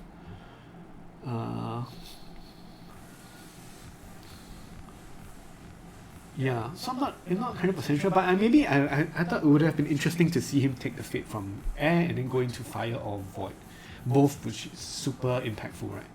Both of them are super impactful. Super impactful. We see a ton of key alignments. Is that all 3 key alignments? Key alignment, yes, all 3 key alignments. And suddenly on resources, he is up on resources tremendously, right? 12-7 to 11-0. Togashi, okay, alphasquid plays the spear rushes 4th to bow Togashi Mitsu. Wait, that doesn't work, right? Because of... Oh no, it works. Right. Okay, he's gonna play censure. That's the second censure already. Oh, that's the third censure already. Oh my goodness, right? Because it was one was discarded on turn one, and another was when the Imperial Emperor said, no, you cannot call his mother a fat whale slop. Do not do your disparaging challenge. And then now we see the third censure. The Imperial Emperor has really played a big part in this in this reading match between dragons and the elegant cranes. Right. So censure cancels that, and then he's gonna play the Swell of Seafoam, which I think this is the beginning of the end. If just now we saw such a nice play with the try again tomorrow and disparaging challenge to avoid disaster from the restoration of balance. Very zen-like place, nice gardens, but very, very dangerous. We saw that as a huge swing. I mean, it prevented disaster, but just looking at the board right now, it's already feels hopeless. Looking at the board and looking at the resources, it really feels hopeless already for alphasquid. It really does feel quite bad for alphasquid right now, I think. Okay, he's gonna go in on the unknown province. Why does he want to go into the unknown province? Okay, I guess he doesn't want to break. Yeah, you don't want to break resto, you don't want to break upholding. This is like Dragon of Old, right? When they had shameful. This used to be shameful. Cycle of Vengeance used to be shameful display. So you don't want to attack into shameful display. They honor their high glory monks. High glory the characters, not even monks. They could be like the D10 master. What's it called? The crazy dude. The dude who unbows twice a turn. D10 master, I think. And then there was upholding authority that you didn't want to break, and then there was restoration of balance, and there was Feast of Famine. Right? And this was enabled by the Seeker of Fire role. This gives me PTSD.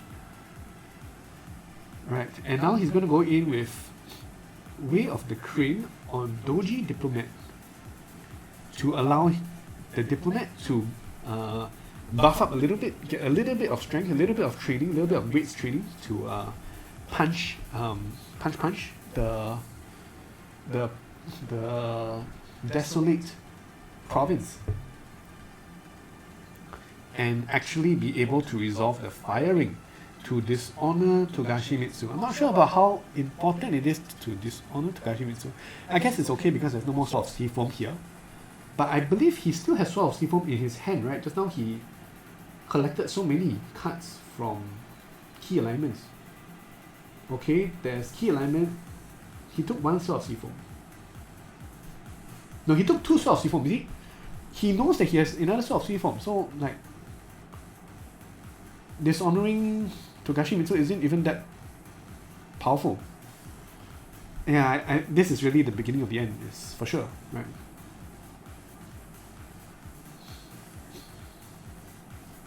I think the best thing that alphasquid can do right now is just to, not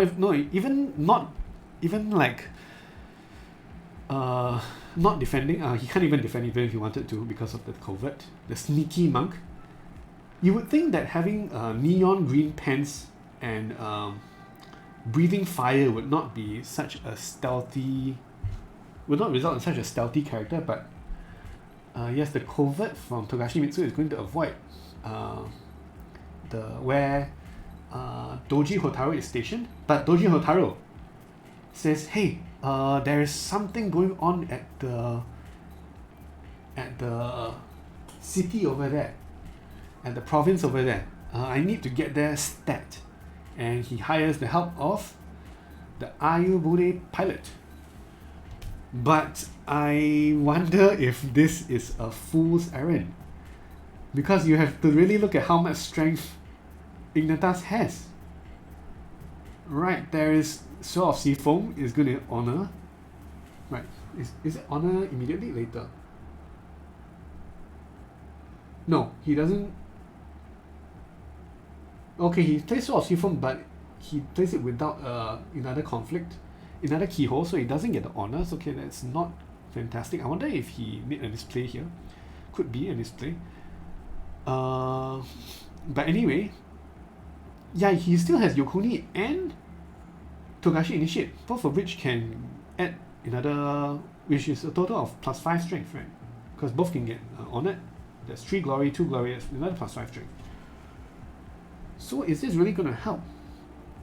I guess we do see, driven by courage, the city can inspire some courage into Doji Hotaru. Preeminent Decree, a card that we almost never see.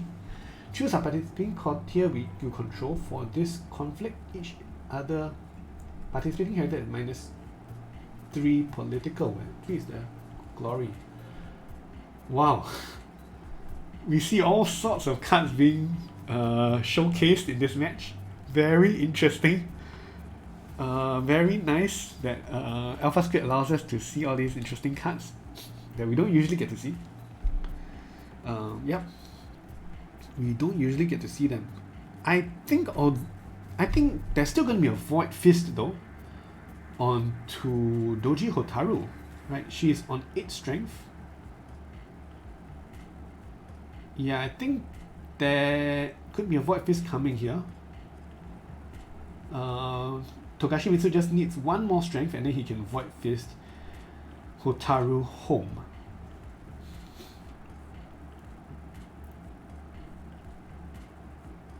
Is he able to get 1 more strength? He can actually just play a second Seafoam, right? He can always just recur Seafoam. Or can he not do that?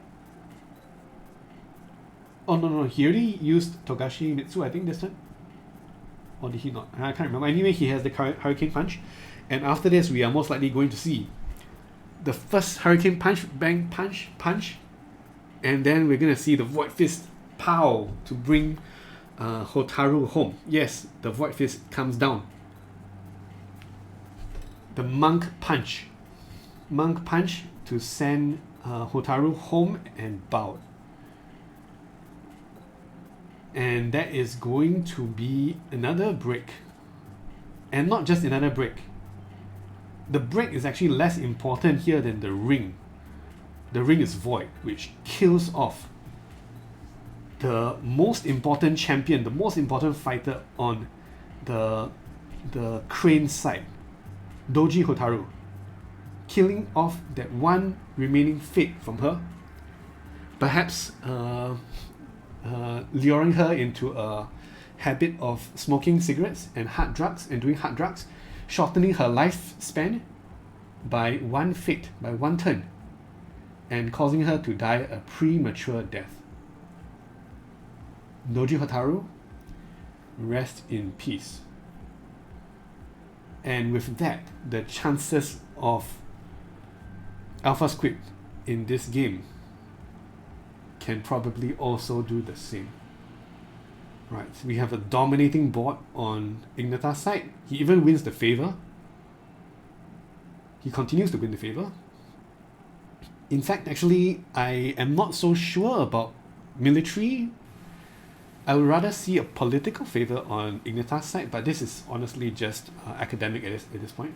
Political favor is particularly good against Shizuka Toshi, because even if you poke with your political, they bow it, but you can still win because you have 1 character participating, so you still have that 1 political to win the conflict, right? So that's really huge. Do I see any comeback potential here for alphasquid? Well, the positive side is that he still has Hantei Daisetsu, the second in command, the lieutenant general of the Crane's forces, but her ability pales in comparison to Doji Hotaru, who are so well equipped with that Shukujo. Of course, it's also important to know, I guess, that Shukujo, once returned to the hand, since it has Ancestral, we can see Shukujo come down again on Hante Daisetsu, but without the ability, since Hante Daisetsu is not a champion of the Crane clan. We see Master of the Court. Okay. Not fantastic. Togashi Mitsu has a very long lifespan, very nice, very good and healthy diet of fish, raw fish and seaweed. Very, very long lifespan for this monk in green pants. And yeah, Shinsei also comes down. I am a little bit questionable. I find Ignithas' fate spending a little bit questionable here. A little bit questionable. I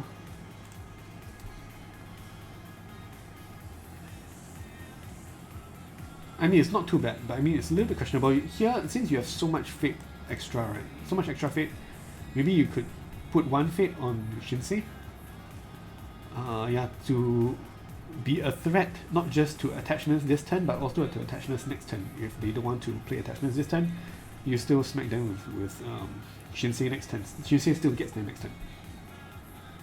And also, you see now he has so much fate versus the fate on his characters. Just now we saw Togashi Yokuni. So whenever you see that you have a lot of spare fate in your fate pool, and you see that you have not enough fate on your characters, question you must ask yourself is, did I underfate my characters earlier on, right? And now I do think that he underfated Yokuni. I think he underfated Yokuni, right? Also because High House of Light can prolong the life of the monks, but it cannot prolong the life of Togashi Yokuni. Unless we see, of course, the seal of the dragon come down, but I don't think we'll see that. Not a very common card these days. Probably is going to be the closing act of this battle between the dragon monks and the crane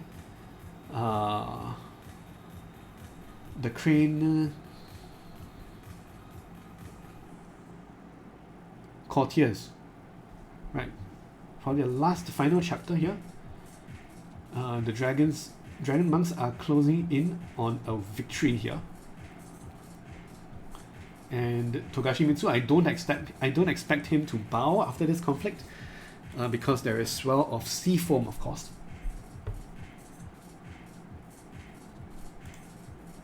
Very insane card for dragon.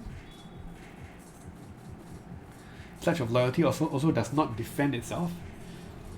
So when you are losing, Pledge of Loyalty often isn't that amazing. What Pledge of Loyalty does well, I guess, is that it protects your honored characters from getting killed by, I don't know, what does it protect your honored characters from getting killed by? Not a lot of things, right?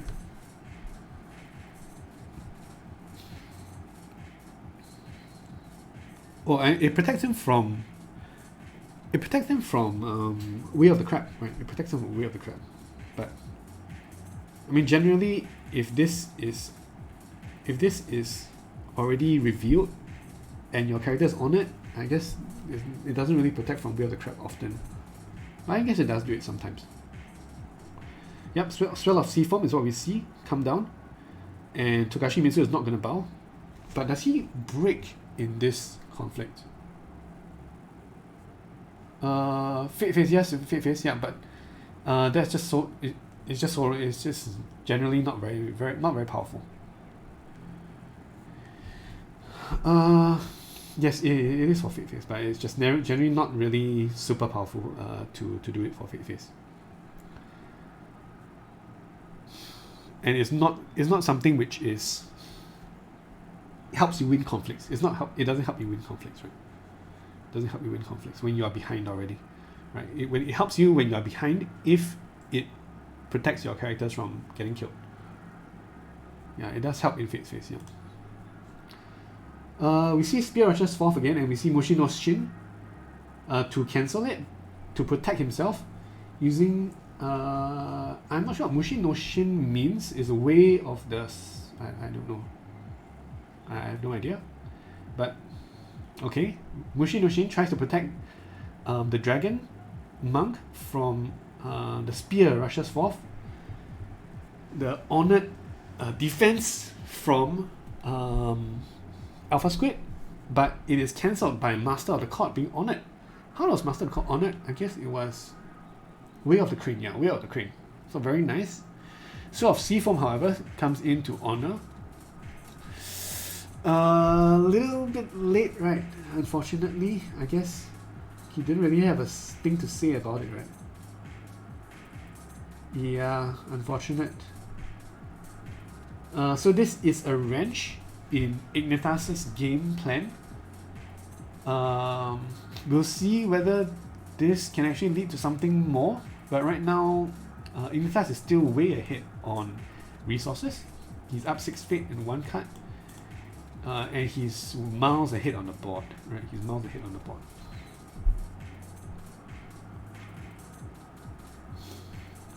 Miles ahead on the board, also ahead in bricks.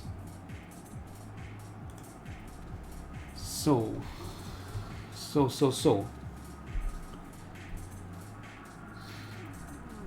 Defenders winning conflict. What is he thinking about? What is alphasquid thinking about? He actually did. Oh yeah, it's a military conflict, so Daisetsu can't actually use that. Finger of Jade actually comes down on Togashi Mitsu. That's also interesting. Why Finger of Jade on Togashi Mitsu? No, this means that there has to be an unbow somewhere, right? What is the unbow? What is the unbow the dragons run? It's not an unbow, it's a Void Fist to win the conflict because he has the military. He has the military favor. And just now I was talking about how you have an advantage if you go for the political favor, right? But in here, in this case right now, we are seeing the military favor come into play. Yes, although he is bound, he still gets to win the conflict. Oh my goodness, wow, another very nice interaction. The water ring allows him to unbow Mitsu.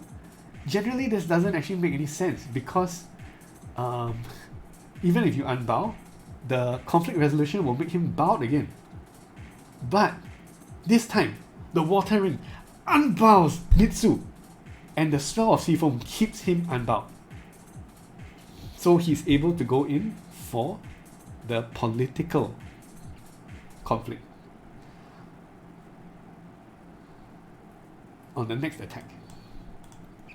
Although, if you look at it on a bigger picture, we take a step back, perhaps it was probably correct to go in both of these characters onto Pledge of Loyalty. Just attack with both characters, and then you Swell of Seafoam to protect, to keep Mitsu standing. Right? You Swell of Seafoam to keep Mitsu standing to attack on the second province, which would hedge against what happened just now, right? Which was the Spear Rushes forth. Although Spear Rushes forth is honestly not really a card that you expect to see in your opponent's deck. But we have already seen one copy played by alphasquid, so maybe he could have thought about that possibility. Right? Just attack with both, hedge against some hijinks from your opponent, and then keep Mitsu standing for the political attack. Right. So now he will not be able to end the game this turn because he only has one conflict left. He has to go in again for the third province. And he's gonna break the Pledge of Loyalty. The province Pledge of Loyalty. Loyalty is gone, and I think the cranes are gonna start becoming traitors. Maybe they'll flee to the. Some of them will flee to the Scorpion lands. Ancient Master comes down, and we see him taking a Phoenix Tattoo to add insult to injury. Of course, he doesn't really need it.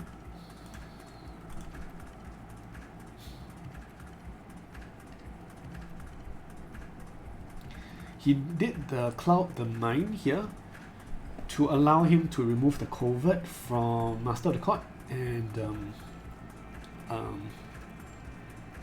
make sure that there's absolutely no chance for alphasquid to do anything.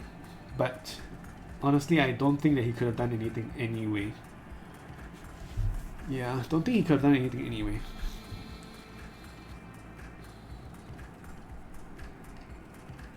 Closing for Phoenix Tattoo. Insult to injury. Just honors the doomed Shugenja. Phoenix Tattoo. Giving yourself a tattoo makes your fellow fighters more honorable somehow. Okay. And yeah, there's not even a void ring left for alphasquid to void out the Togashi Yokuni. So Togashi Yokuni is always going to be able to stay on to next turn. And next turn is the turn where the Stronghold province is going to be under attack. Most likely under military attack from the devastating force of the monks, with a guest appearance by the champion Togashi Yokuni. Feast of Famine comes in under fire from Master of the Court, but I mean, doesn't really do anything, and the effect is actually really strong because it allows him to keep doomed Shugenja on as well for another 3 force next turn. Right, Feast of Famine allows him to keep another 3 force next turn.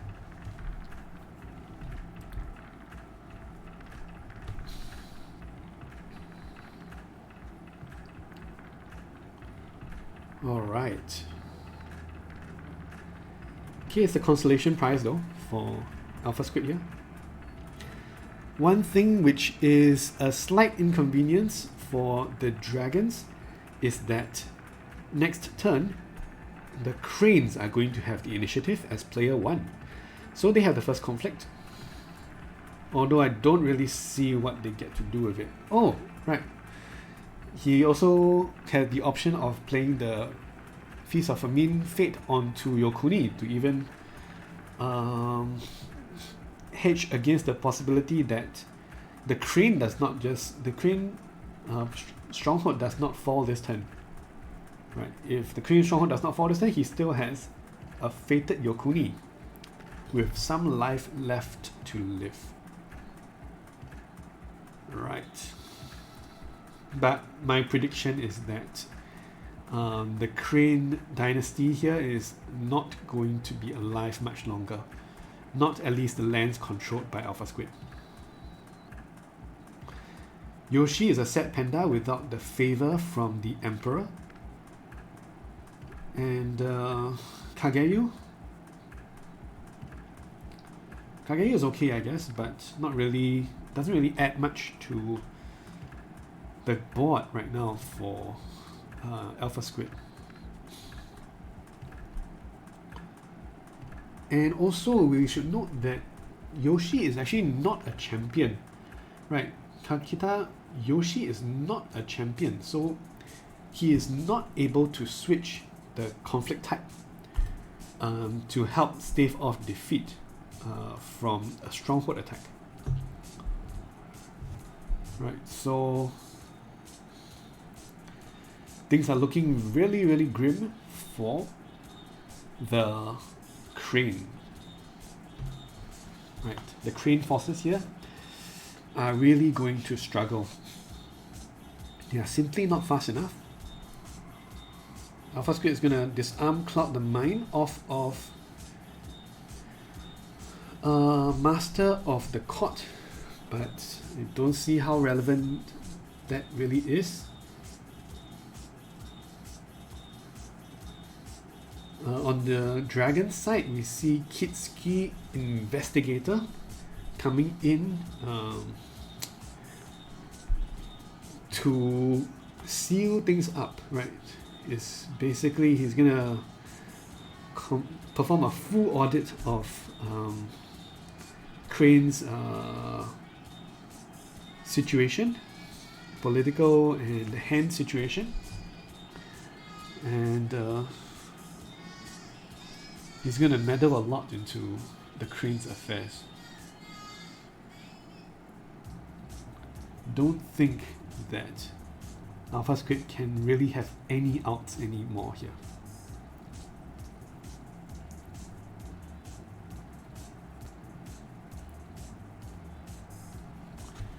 Okay, this has really been a nice game. We saw very interesting plays, right? So many interesting plays, right? We saw the water ring unbowing the participating character because of Swell of Sea Foam. We saw what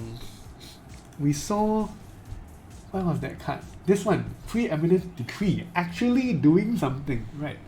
Or it would have done something. It nearly did. Okay, it did something until Ignithas just did the Void Fist anyway. But Preeminent Decree, wow.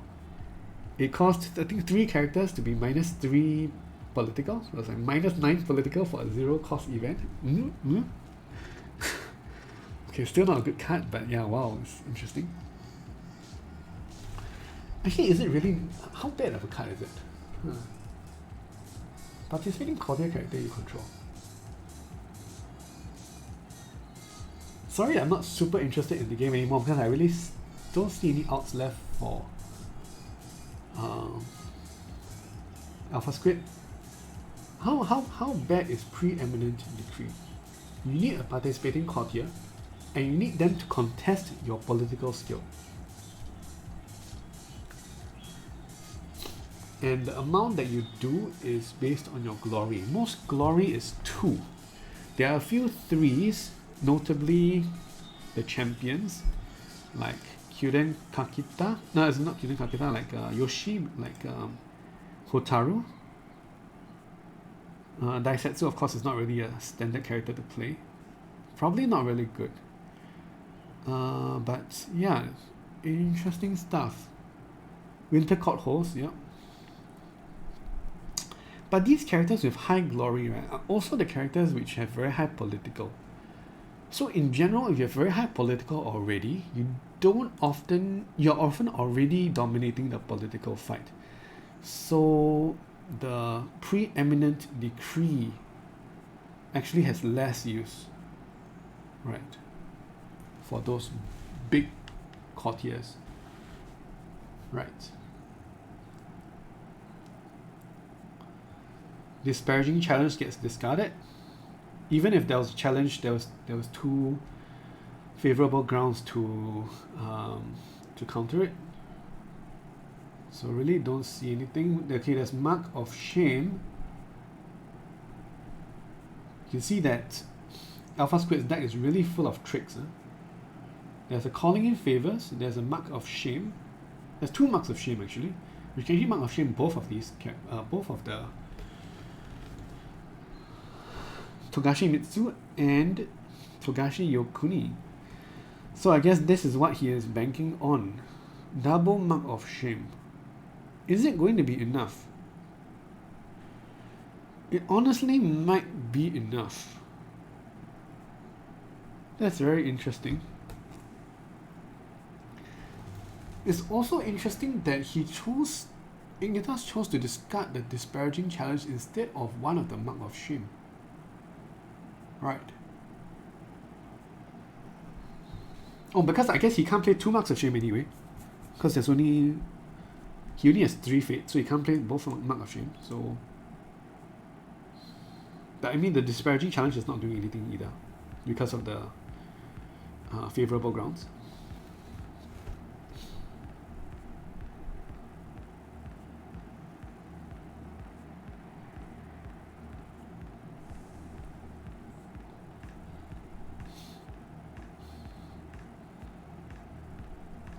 What other card here is actually reasonable, which it actually can make a difference?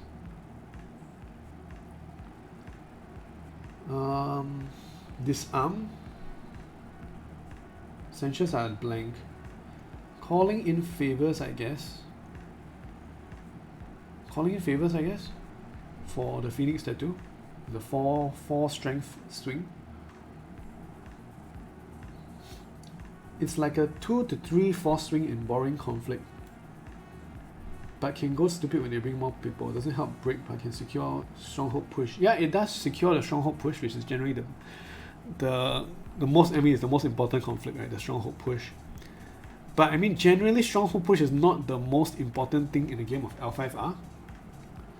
Yeah, he has 3 fate only, so he can't play 2 Mark of Shame. Yeah, but I don't think it's good. I don't think this preeminent decree is a good card. Although it's very nice that we get to see it in action. Nice to see nice art, right? Okay.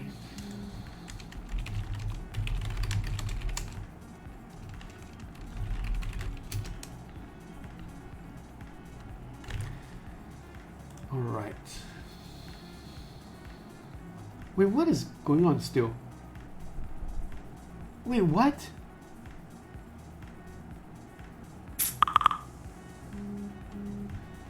Okay, he's going in with 1 because he has favorable grounds, I guess. He wants alphasquid to defend, and then he pulls back with favorable grounds. Or if he doesn't defend, he can move in with one of these big boys. But honestly, I mean, I'm looking at the cards in his hand. I don't see how he wins if he just attacks with everything.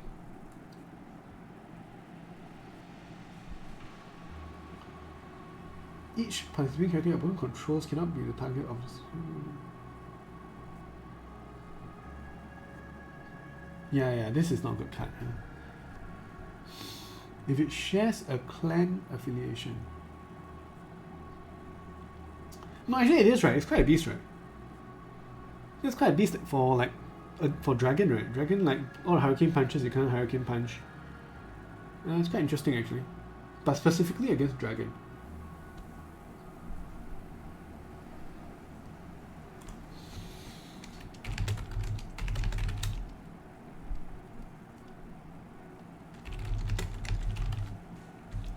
He wanted to scout the stronghold. Yeah, I guess he wanted to scout the stronghold. Yeah, it is a beastly province against dragon actually. But I don't think it's going to be enough here. We're going to see belief in the little teacher. Why play this now? Wait, what? Oh, he's going to play it first. Right, because he can't play it later once he's in the conflict. Yeah, that's really smart. That's really smart. So he plays it first and then he moves in with the favorable grounds. And then if he goes for the Mark of Shame, then he can remove the Dishonor token for a nice 3 force. Yeah, no swell as well. We see a surprise coming in with a political rival. Did we actually see it in the hand just now? I guess we did, right? Yeah, political rival. I didn't note it. But yeah, we do see a political rival, but it looks like it's not enough to prevent the break here. Ignithas passes. And I think that is going to be it. Ayubune pilot, is that enough? 7. Yes, it is enough to prevent the break. But what other options does he have? No, he has Mia Mystic to remove the pilot. He also has, yeah, he's let go. And he has Mystic. Oh, he can use the Mystic now. The Master of the Court, even from home, he's able to say, nope, you don't get to do that. But Mia Mystic is still going to be able to do it. Oh, he has a second let go anyway. I mean, we don't even see his hand, right? He has 9 cards. I'm sure he has tons of cards for this situation. And I think that... Okay, he comes in with this. Doesn't help though. Nice try. But I think that's it. That should be the end of the nice fight. Pretty much an hour-long fight against the elegant and graceful cranes, and the this time victorious and enigmatic dragons. Right, the monks are gonna stroll into the city of Shizuka Toshi and convert this beautiful city into a place to spread their Zen philosophies, right?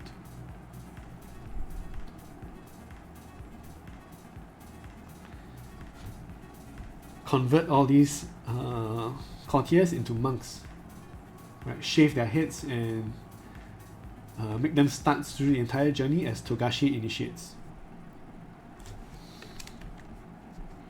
Awesome. Thanks for joining me on this cast. And sorry I got the time wrong, but I guess we just chilled anyway at the start. Yeah, awesome game, and see you guys next time. Very nice play. I think some things that maybe Crane needed to do better here was what did Crane need to do better here? I think he underfated for sure. He definitely underfated Hotaru. I mean, that's one thing for sure. He had extra fate when he had Hotaru. He had one extra fate, right? So he could have played 5+3, he played 5+2 instead, which was yeah, it was a big error. I think that was a big error. Overall, I think his deck was just trying to be like a bit more tricky than Ignithas. Ignithas just has a more solid standard deck, right? So it was still difficult to compete. And Ignithas did have a nice, strong start. Yep, but it was a good game either way. And thanks for joining. See you guys next time.